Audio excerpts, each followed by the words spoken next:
Rescuing Jeffrey is a novel that chronicles the 10 days following the paralyzing accident of Jeffrey Golly. The book is written by Jeffrey's father, Richard, who provides an honest take on the world of people who are paralyzed and how it can affect those around them. He shares his thoughts and the challenging decisions that he and his wife Toby had to make while Jeffrey was on life support. In 1998, at a 4th of July pool party in Rhode Island, teenager Jeffrey Golly dove into the pool, struck his head, and nearly drowned. Even though his father saved him from drowning, Jeffrey sustained a fracture in his cervical spine. Cervical spine injuries are the most feared spinal injuries because of their high mortality rate. After being rushed to the hospital, it was determined that Jeffrey had sustained a hangman's fracture. This means that Jeffrey had shattered his C1 and C2 vertebrae. He was now paralyzed from the neck down, and he would be unable to breathe on his own ever again. 99% of the time, people like Jeffrey who have had fractures in their C1 and C2 vertebrae show no improvement in their journey to regain sensation in their limbs. However, these physical injuries were only half the battle. Jeffrey would have to deal with the emotional turmoil that comes with this type of injury. The textbook, Exceptional Lives, mentions that the trauma to the spine is reflected by a deep trauma to one's emotions. Oftentimes, patients of cervical spinal injuries experience severe depression due to their loss of independence. Once Jeffrey regained consciousness, he had to face the reality that he would be completely dependent on other people for the rest of his life. Richard then goes on to describe the thoughts and actions of him and his wife over the next 10 days in the wake of Jeffrey's accident.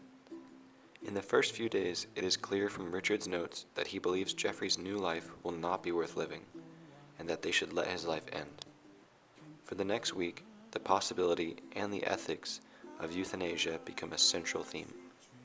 Richard worried that even though he had saved Jeffrey from drowning, he had deprived his son of a meaningful life, and subjected him to a life of struggle and disadvantage. His wife, Toby, was in agreement with him, leading them to research what steps they would have to go through in order to turn off Jeffrey's breathing support. However, the medical professionals that were assigned to Jeffrey's case convinced them to wait a few more days. During this time, Richard and Toby visited nursing homes that provided full-time care, but it quickly became evident that the only place Jeffrey would ever be able to stay is at home. Richard writes that he remembers wondering who would be able to take care of Jeffrey after him and his wife were gone, and he began to think that pulling Jeffrey's life support would be the best option. The night before Richard and Toby were going to end Jeffrey's life, they had a change of heart.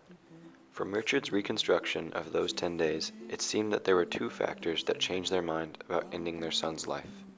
First was the acknowledgement that Jeffrey should have some part in deciding whether he lives or dies.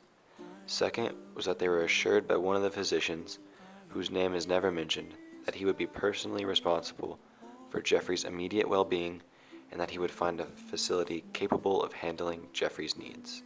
And I think to myself, what a wonderful world.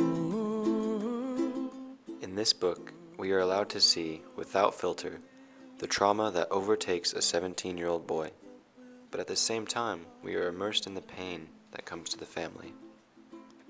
This is an important book for anyone interested in the rights of the disabled, the responsibilities of parents to their disabled children, and the quality of life of people with severe spinal injuries. One of the most controversial parts of the story was that all the way up until the end, Richard was prepared to end Jeffrey's life without even bringing him into the decision-making process. This led to one of the biggest takeaways I got from this book. Everyone should have the right to choose if they want to continue living. This book also shows that no matter how bleak the circumstances get, every life is worth trying to live.